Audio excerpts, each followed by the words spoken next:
Chapter 2. In Santa Croce with no Baedeker, it was pleasant to wake up in Florence, to open the eyes upon a bright bare room, with a floor of red tiles which look clean though they are not, with a painted ceiling whereon pink griffins and blue amorini sport in a forest of yellow violins and bassoons. It was pleasant, too, to fling wide the windows, pinching the fingers in unfamiliar fastenings, to lean out into sunshine with beautiful hills and trees and marble churches opposite, and close below, the Arno, gurgling against the embankment of the road.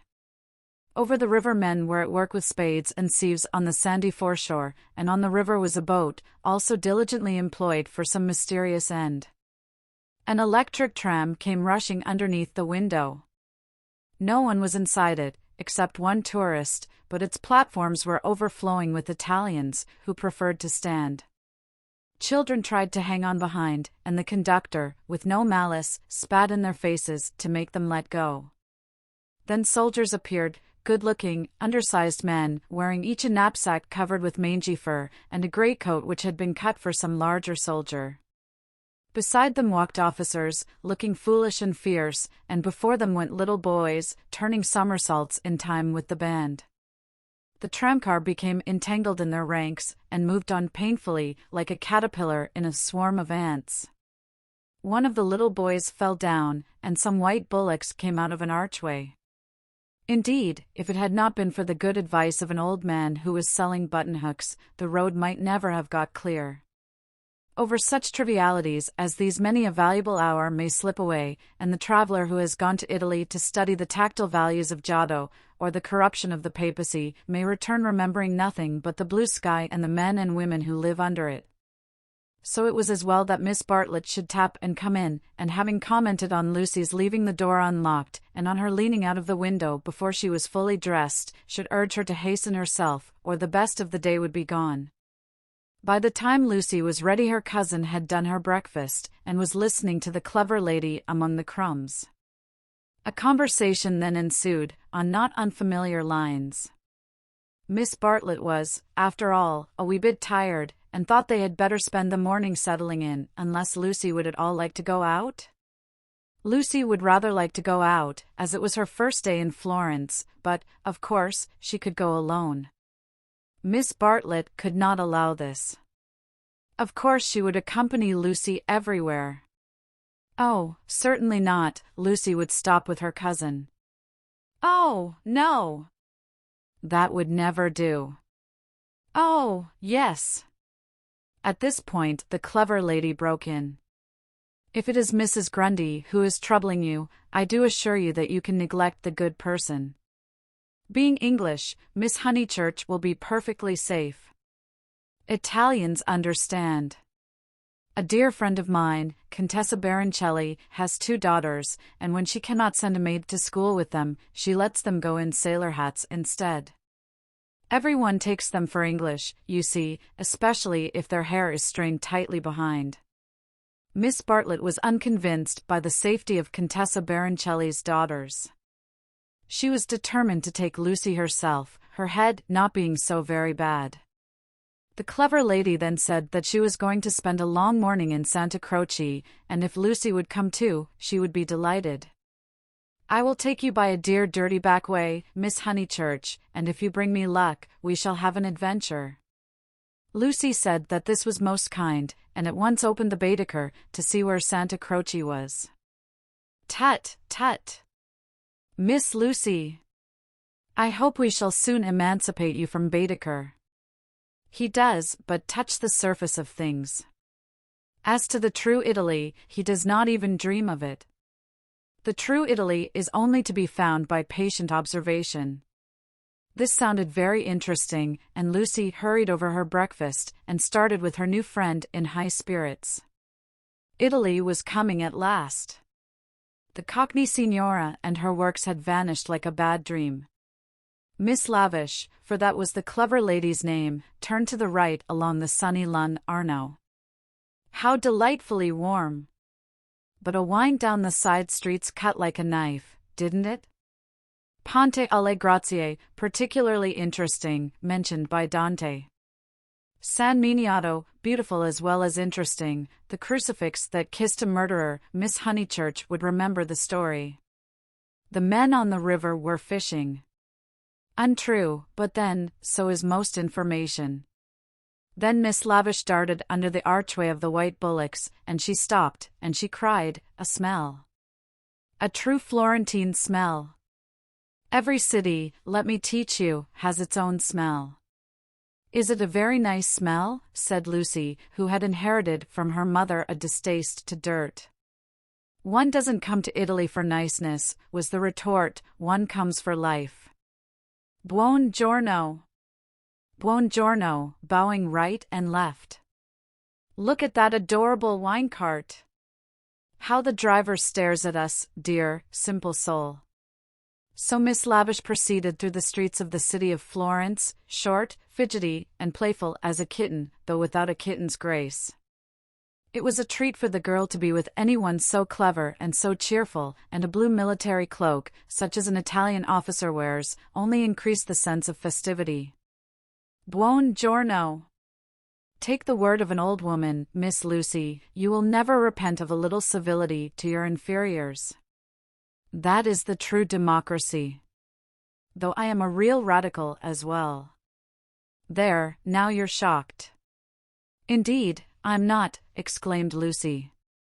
"We are radicals, too, out and out. My father always voted for Mr. Gladstone until he was so dreadful about Ireland." I see. And now you have gone over to the enemy." "Oh, please. If my father was alive, I am sure he would vote radical again now that Ireland is all right. And as it is, the glass over our front door was broken last election, and Freddie is sure it was the Tories, but Mother says nonsense, a tramp." "Shameful. A manufacturing district, I suppose?" "No, in the Surrey Hills. About 5 miles from Dorking, looking over the Weald." Miss Lavish seemed interested, and slackened her trot. "What a delightful part, I know it so well. It is full of the very nicest people. Do you know Sir Harry Otway, a radical if ever there was?" "Very well indeed." "And old Mrs. Butterworth, the philanthropist?" "Why, she rents a field of us." "How funny!" Miss Lavish looked at the narrow ribbon of sky, and murmured, "Oh, you have property in Surrey?" "Hardly any," said Lucy, fearful of being thought a snob. "Only 30 acres, just a garden, all downhill, and some fields." Miss Lavish was not disgusted, and said it was just the size of her aunt's Suffolk estate. Italy receded. They tried to remember the last name of Lady Louisa, someone who had taken a house near Summer Street the other year, but she had not liked it, which was odd of her. And just as Miss Lavish had got the name, she broke off and exclaimed, "Bless us! Bless us and save us! We've lost the way." Certainly they had seemed a long time in reaching Santa Croce, the tower of which had been plainly visible from the landing window. But Miss Lavish had said so much about knowing her Florence by heart that Lucy had followed her with no misgivings. "Lost! Lost! My dear Miss Lucy, during our political diatribes we have taken a wrong turning. How those horrid conservatives would jeer at us!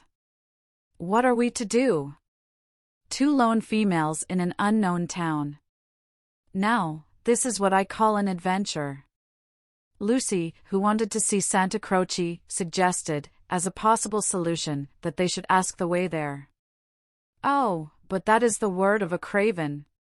And no, you are not to look at your Baedeker. Give it to me, I shan't let you carry it. We will simply drift." Accordingly they drifted through a series of those grey-brown streets, neither commodious nor picturesque, in which the eastern quarter of the city abounds. Lucy soon lost interest in the discontent of Lady Louisa, and became discontented herself. For one ravishing moment Italy appeared. She stood in the square of the Annunziata and saw in the living terracotta those divine babies whom no cheap reproduction can ever stale. There they stood, with their shining limbs bursting from the garments of charity, and their strong white arms extended against circlets of heaven.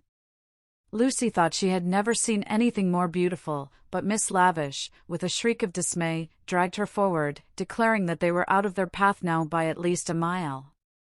The hour was approaching at which the continental breakfast begins, or rather ceases, to tell, and the ladies bought some hot chestnut paste out of a little shop, because it looked so typical.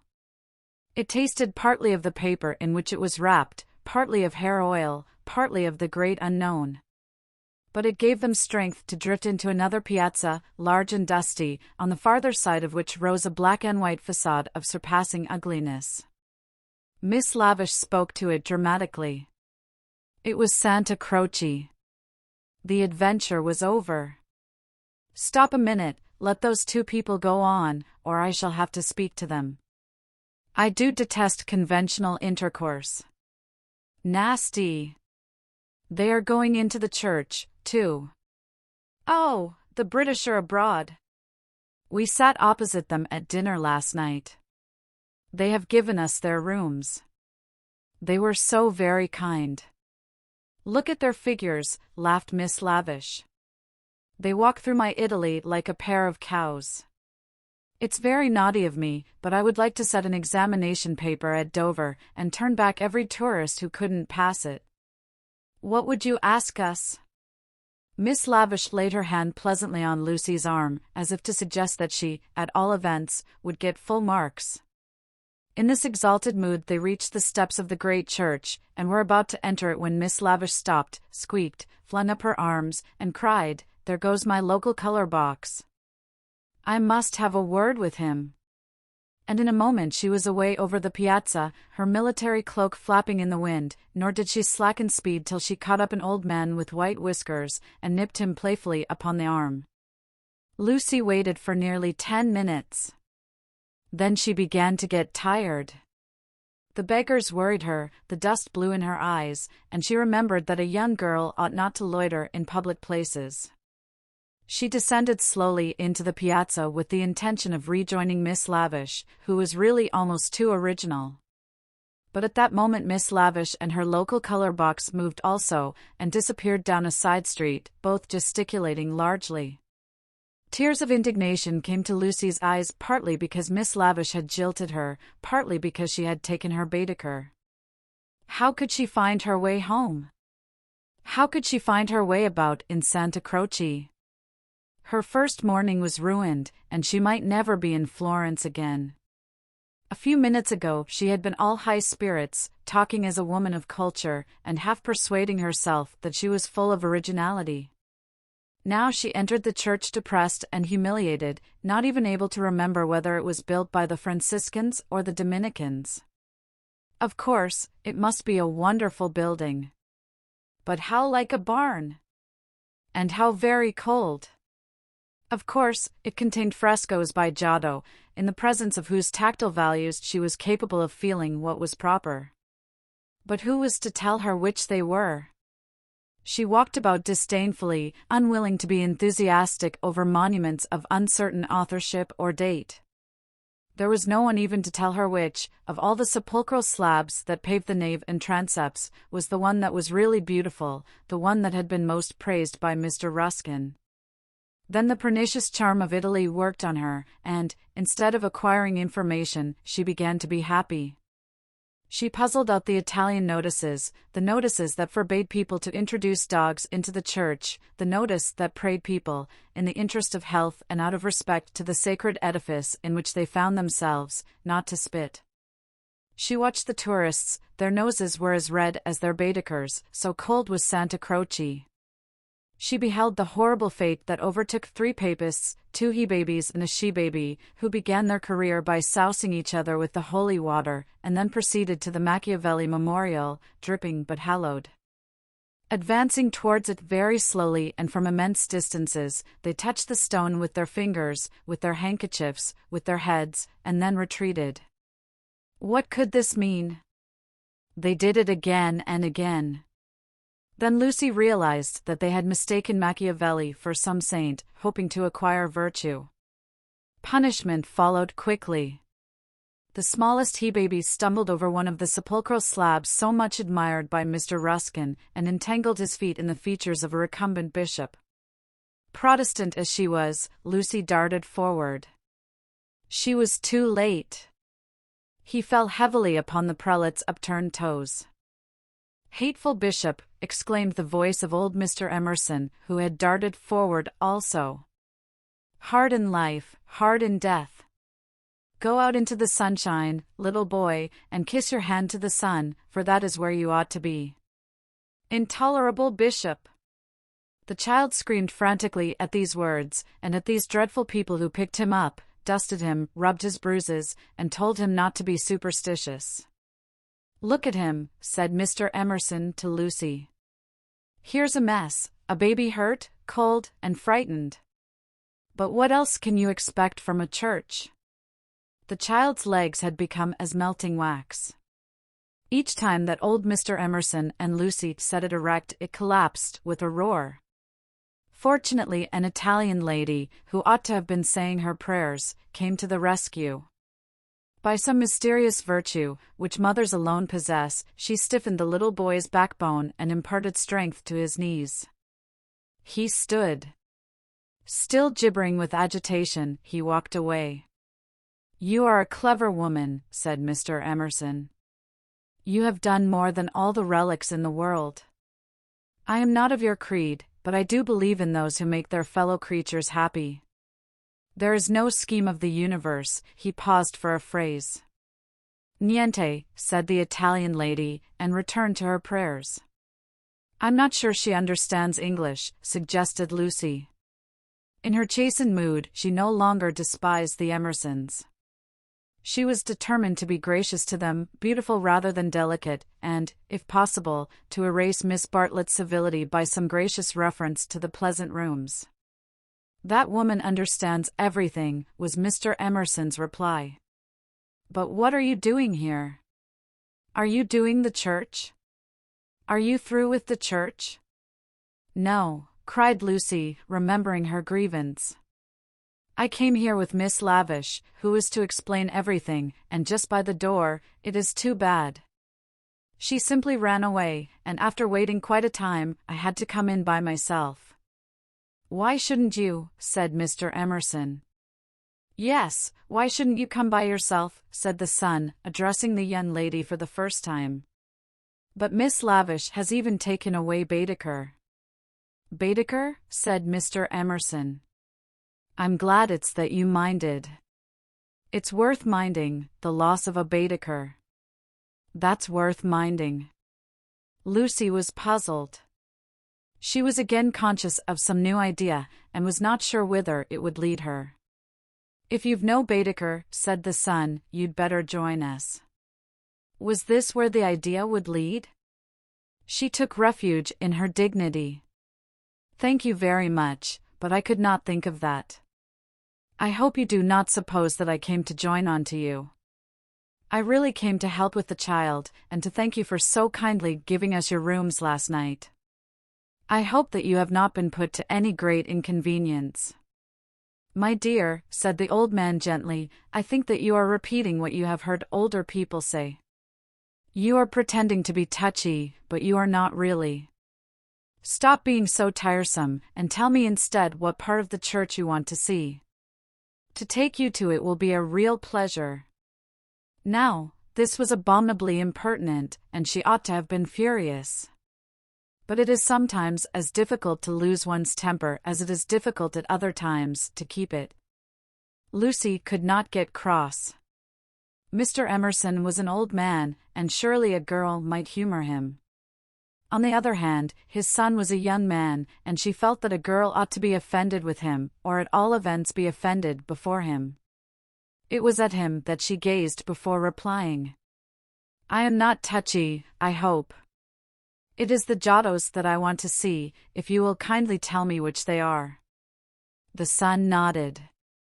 With a look of somber satisfaction, he led the way to the Peruzzi chapel. There was a hint of the teacher about him. She felt like a child in school who had answered a question rightly. The chapel was already filled with an earnest congregation, and out of them rose the voice of a lecturer, directing them how to worship Giotto, not by tactful valuations, but by the standards of the Spirit. Remember, he was saying, the facts about this church of Santa Croce, how it was built by faith in the full fervor of medievalism, before any taint of the Renaissance had appeared. Observe how Giotto in these frescoes, now, unhappily, ruined by restoration, is untroubled by the snares of anatomy and perspective. Could anything be more majestic, more pathetic, beautiful, true? How little, we feel, avails knowledge and technical cleverness against a man who truly feels. No, exclaimed Mr. Emerson, in much too loud a voice for church. Remember nothing of the sort. Built by faith, indeed. That simply means the workmen weren't paid properly. And as for the frescoes, I see no truth in them. Look at that fat man in blue. He must weigh as much as I do, and he is shooting into the sky like an air balloon. He was referring to the fresco of the Ascension of St. John. Inside, the lecturer's voice faltered, as well it might. The audience shifted uneasily, and so did Lucy. She was sure that she ought not to be with these men, but they had cast a spell over her. They were so serious and so strange that she could not remember how to behave. Now, did this happen, or didn't it? Yes or no? George replied, it happened like this, if it happened at all. I would rather go up to heaven by myself than be pushed by cherubs, and if I got there I should like my friends to lean out of it, just as they do here. You will never go up, said his father. You and I, dear boy, will lie at peace in the earth that bore us, and our names will disappear as surely as our work survives. Some of the people can only see the empty grave, not the saint, whoever he is, going up. It did happen like that, if it happened at all. Pardon me, said a frigid voice. The chapel is somewhat small for 2 parties. We will incommode you no longer. The lecturer was a clergyman, and his audience must be also his flock, for they held prayer books as well as guidebooks in their hands. They filed out of the chapel in silence. Amongst them were the 2 little old ladies of the Pension Bertolini, Miss Teresa and Miss Catherine Allen. Stop, cried Mr. Emerson. There's plenty of room for us all. Stop! The procession disappeared without a word. Soon the lecturer could be heard in the next chapel, describing the life of St. Francis. George, I do believe that clergyman is the Brixton curate. George went into the next chapel and returned, saying perhaps he is. I don't remember. Then I had better speak to him and remind him who I am. It's that Mr. Eager. Why did he go? Did we talk too loud? How vexatious. I shall go and say we are sorry. Hadn't I better? Then perhaps he will come back. He will not come back, said George. But Mr. Emerson, contrite and unhappy, hurried away to apologize to the Reverend Cuthbert Eager. Lucy, apparently absorbed in a lunette, could hear the lecture again interrupted, the anxious, aggressive voice of the old man, the curt, injured replies of his opponent. The son, who took every little contretemps as if it were a tragedy, was listening also. My father has that effect on nearly everyone, he informed her. He will try to be kind. I hope we all try, said she, smiling nervously. Because we think it improves our characters. But he is kind to people because he loves them, and they find him out, and are offended, or frightened. How silly of them, said Lucy, though in her heart she sympathized. I think that a kind action done tactfully, tact. He threw up his head in disdain. Apparently she had given the wrong answer. She watched the singular creature pace up and down the chapel. For a young man his face was rugged, and, until the shadows fell upon it, hard. Enshadowed, it sprang into tenderness. She saw him once again at Rome, on the ceiling of the Sistine Chapel, carrying a burden of acorns. Healthy and muscular, he yet gave her the feeling of grayness, of tragedy that might only find solution in the night. The feeling soon passed. It was unlike her to have entertained anything so subtle. Born of silence and of unknown emotion, it passed when Mr. Emerson returned, and she could re-enter the world of rapid talk, which was alone familiar to her. "Were you snubbed?" asked his son tranquilly. "But we have spoilt the pleasure of I don't know how many people. They won't come back." Full of innate sympathy, quickness to perceive good in others, vision of the brotherhood of man, scraps of the lecture on St. Francis came floating round the partition wall. "Don't let us spoil yours," he continued to Lucy. "Have you looked at those saints?" "Yes," said Lucy. "They are lovely. Do you know which is the tombstone that is praised in Ruskin?" He did not know, and suggested that they should try to guess it. George, rather to her relief, refused to move, and she and the old man wandered not unpleasantly about Santa Croce, which, though it is like a barn, has harvested many beautiful things inside its walls. There were also beggars to avoid and guides to dodge round the pillars, and an old lady with her dog, and here and there a priest modestly edging to his mass through the groups of tourists. But Mr. Emerson was only half interested. He watched the lecturer, whose success he believed he had impaired, and then he anxiously watched his son. "Why will he look at that fresco?" he said uneasily. "I saw nothing in it." "I like Giotto," she replied. "It is so wonderful what they say about his tactile values. Though I like things like the Della Robbia babies better." "So you ought. A baby is worth a dozen saints. And my baby's worth the whole of paradise, and as far as I can see he lives in hell." Lucy again felt that this did not do. "In hell," he repeated. "He's unhappy." "Oh, dear," said Lucy. "How can he be unhappy when he is strong and alive? What more is one to give him? And think how he has been brought up, free from all the superstition and ignorance that lead men to hate one another in the name of God. With such an education as that, I thought he was bound to grow up happy." She was no theologian, but she felt that here was a very foolish old man, as well as a very irreligious one. She also felt that her mother might not like her talking to that kind of person, and that Charlotte would object most strongly. "What are we to do with him?" he asked. "He comes out for his holiday to Italy, and behaves like that, like the little child who ought to have been playing, and who hurt himself upon the tombstone." "Eh? What did you say?" Lucy had made no suggestion. Suddenly he said, "Now don't be stupid over this. I don't require you to fall in love with my boy, but I do think you might try and understand him. You are nearer his age, and if you let yourself go, I am sure you are sensible. You might help me. He has known so few women, and you have the time. You stop here several weeks, I suppose? But let yourself go. You are inclined to get muddled, if I may judge from last night. Let yourself go. Pull out from the depths those thoughts that you do not understand, and spread them out in the sunlight and know the meaning of them. By understanding George, you may learn to understand yourself. It will be good for both of you." To this extraordinary speech, Lucy found no answer. "I only know what it is that's wrong with him, not why it is." "And what is it?" asked Lucy fearfully, expecting some harrowing tale. "The old trouble. Things won't fit." "What things?" "The things of the universe." "It is quite true. They don't." "Oh, Mr. Emerson, whatever do you mean?" In his ordinary voice, so that she scarcely realized he was quoting poetry, he said, "From far, from even morning, and yon 12-winded sky, the stuff of life to knit me blew hither. Here my George and I both know this, but why does it distress him?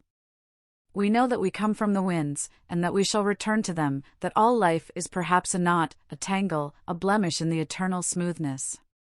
But why should this make us unhappy? Let us rather love one another, and work and rejoice. I don't believe in this world's sorrow." Miss Honeychurch assented. "Then make my boy think like us. Make him realize that by the side of the everlasting why there is a yes, a transitory yes if you like, but a yes. Suddenly she laughed. Surely one ought to laugh. A young man melancholy because the universe wouldn't fit, because life was a tangle or a wind, or a yes, or something. I'm very sorry, she cried. You'll think me unfeeling, but, then she became matronly. Oh, but your son wants employment. Has he no particular hobby? Why, I myself have worries, but I can generally forget them at the piano, and collecting stamps did no end of good for my brother. Perhaps Italy bores him. You ought to try the Alps or the lakes. The old man's face saddened, and he touched her gently with his hand. This did not alarm her. She thought that her advice had impressed him and that he was thanking her for it. Indeed, he no longer alarmed her at all. She regarded him as a kind thing, but quite silly. Her feelings were as inflated spiritually as they had been an hour ago aesthetically, before she lost Baedeker. The dear George, now striding towards them over the tombstones, seemed both pitiable and absurd. He approached, his face in the shadow. He said, "Miss Bartlett." "Oh, good gracious me," said Lucy, suddenly collapsing and again seeing the whole of life in a new perspective. Where? Where? In the nave. I see. Those gossiping little Miss Allens must have. She checked herself. Poor girl, exploded Mr. Emerson. Poor girl. She could not let this pass, for it was just what she was feeling herself. Poor girl? I failed to understand the point of that remark. I think myself a very fortunate girl, I assure you. I'm thoroughly happy, and having a splendid time. Pray don't waste time mourning over me. There's enough sorrow in the world, isn't there, without trying to invent it. Goodbye. Thank you both so much for all your kindness. Ah, yes. There does come my cousin. A delightful morning. Santa Croce is a wonderful church. She joined her cousin.